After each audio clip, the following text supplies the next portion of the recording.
owns queer? You just hitting me with all these questions. I know, I see it. It's good. I think we need to remember that word was used as a slur against gay men to crush, to defame, to push them into the margins. So when we speak that word, we need to make sure that we're checking with the people within our community whether that term is okay for them. It's great that you say that, because actually in the Black Lesbian Handbook, that's when we first get that introduction to the varying ways that you can express your queerness, femme, stud, stem. And it'd be good to know sort of, if you were to film that again, what would you do differently? What would you introduce? You just hit me with all the important questions today.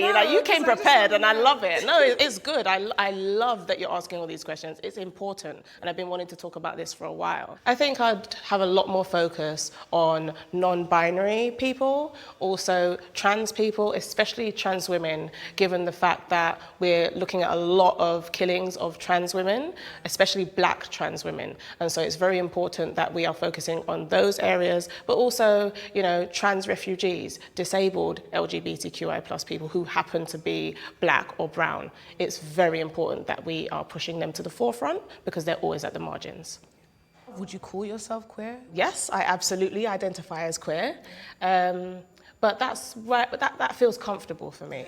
I don't really like to put too many labels on myself. A lot of emphasis has been put on to coming out, pressuring people to come out, or pressuring people to put a label on themselves, and not actually allowing them to authentically grow.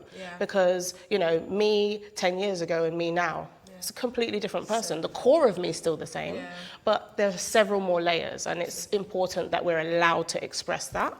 So well, how about yourself, actually? I would say definitely at this point I am queer, but it's queer beyond the being invested and I don't know, in terms of loving romantically someone who is of same sex. It can also be queer of mind in terms of not even like tolerant, but just accepting. Yes, I'm glad you mentioned not using the word tolerant, because I feel I have a really big tension with that word when we're talking about queerness, when we're talking about gender, when we're talking about non-gender. I think that who wants to be tolerated? Nobody wants to be tolerated. It's either you want me here or you don't.